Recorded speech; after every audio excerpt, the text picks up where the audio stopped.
नमस्कार, सुषमा पागार तुमचं सर्वांचं मनापासून स्वागत करते। आज आपण बनवणार आहोत भेंड्याची भाजी।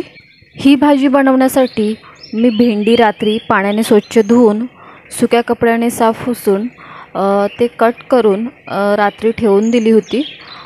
गॅसवरती मी तवा गरम करायला ठेवला आहे। त्याच्यामध्ये आपण तेल घेतला आहे फोडणीसाठी। तेलामध्ये ॲड करणार आहोत अर्धा चम्मच जिरा, अर्धा चम्मच राई, बारीक चिरलेली लसूण, टोमॅटो, कांदा टोमॅटो आपण गॅसच्या स्लो फ्लेमवरती 2 ते 3 मिनिटं फ्राय करून घेणार आहोत। आणि कांदा टोमॅटो लवकर फ्राय होण्यासाठी आपण त्याच्यामध्ये अर्धा चम्मच मीठ ॲड करणार आहोत। भेंडीची भाजी तुम्हाला जर सकाळी बनवायची असेल तर तुम्ही आदल्या दिवशी ही भेंडी रात्री साफ करून ठेवू शकता। पाण्याने स्वच्छ धुवून सुक्या कपड्याने पुसून त्यांना कटिंग करून ठेवू शकता। म्हणजे त्याच्यामधला जो गळगळीतपणा आहे तो कमी होतो आणि भेंड्याची भाजीसुद्धा फार सुंदर बनते। कांदा टोमॅटो छान फ्राय करून झाला आहे। आपण त्याच्यामध्ये ॲड करणार आहोत काश्मीरी लाल पावडर, धना पावडर, हळदी पावडर, लाल तिखट आणि हे मसाले छान फोडणीमध्ये मिक्स करून घेणार आहोत। गॅसचा फ्लेम मी स्लो ठेवून दिला आहे आणि आपण त्याच्यामध्ये आता ॲड करणार आहोत भेंडी। फोडणीमध्ये भेंडी ॲड केल्यानंतर भेंडी छान परतून घेणार आहोत फोडणीमध्ये।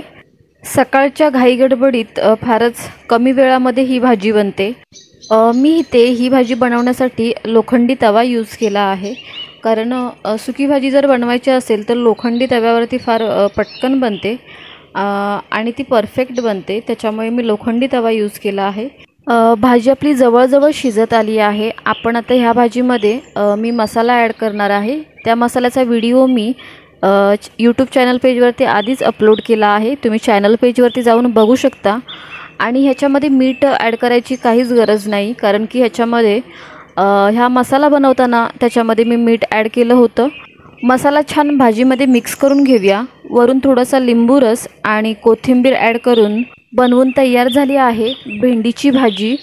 आपण गॅस बंद करून घेऊया आणि ही भाजी आता सर्व करणार आहोत। वरून ॲड करणार आहोत ओल्या नारळाचा खोबरा। तुम्हाला हा व्हिडिओ कसा वाटला व्हिडिओमध्ये कमेंट करून नक्की सांगा। व्हिडिओला लाईक करा, जास्तीत जास्त शेअर करा।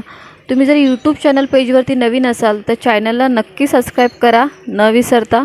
सबस्क्राईब करता तेव्हा बाजूचा ऑल बेल आयकॉन प्रेस करा, म्हणजे माझ्या नवीन व्हिडिओच्या नोटिफिकेशन तुमच्यापर्यंत लवकर पोहोचतील। पुन्हा भेटणार आहोत आपण एक नवीन रेसिपी घेऊन। धन्यवाद, बाय बाय।